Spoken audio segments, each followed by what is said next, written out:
Благодарам, подпредседателе. Почитувани колеги, јас очигледно ќе морам да се повторам, се извинувам. Господине Миле Сугарев,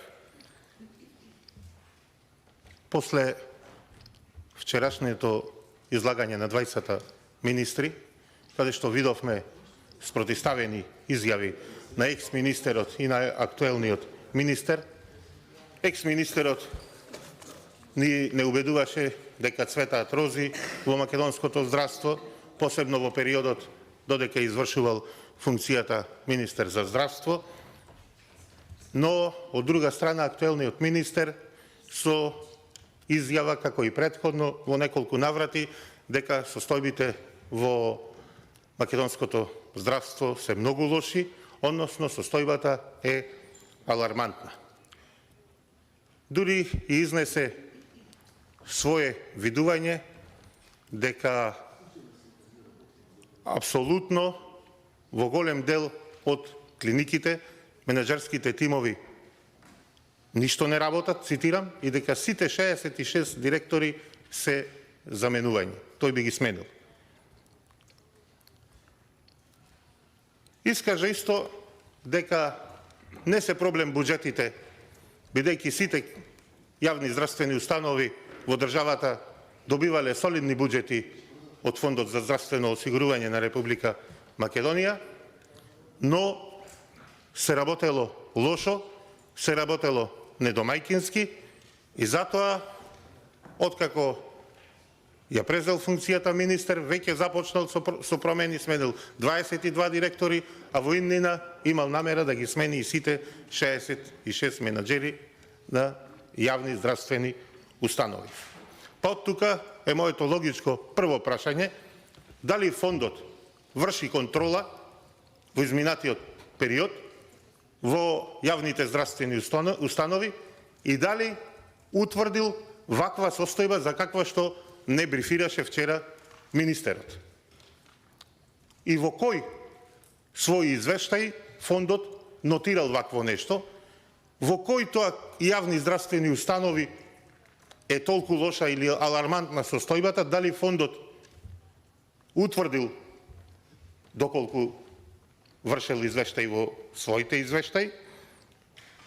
Еве и конкретно за клиниката на онкологија за која постои ова анкетна комисија, дали фондот извршил редовни или вонредни контроли во периодот од 2018 година до објавувањето на извештајот од Државниот завод за ревизија.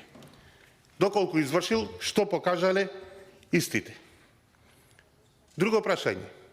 Дали во фондот имате сознание, сте запознаени дека на оваа клиника за онкологија набавувале лекови без согласност ваша на фондот, а согласноста морало да ја имаат по член 9, односно дека набавувале лекови и земале на реверс лекови вон издадената согласност. Дали фондот знаел дека на клиниката не функционира стручниот колегиум, особено ако имал претходни контроли во клиниката? Дали тоа го утврдил? Ова го прашувам бидејќи по Законот за здравствена заштита, односно по член 112, планот за набавка на терапијата треба да го направи директорот во консултација заедно со стручниот колегиум. Но бидејќи на оваа клиника стручниот колегиум подолго време не функционирал, а тоа е утврдено со извештајот на Државниот завод за ревизија, утврдено е, значи, работење спротивно на закон. Некој му дозволил на директорот Нино Васев да изиграва Бог, односно да утврдува кој ќе живее, а кој ќе умира. Односно, бил единствен кој си дозволил, му било дозволено, некој му дозволил, кој одредувал кој ќе ја прима скапата биолошка терапија. Доколку е утврдено вакво нешто од извештаите, дали и што превзелмал фондот по однос на ова?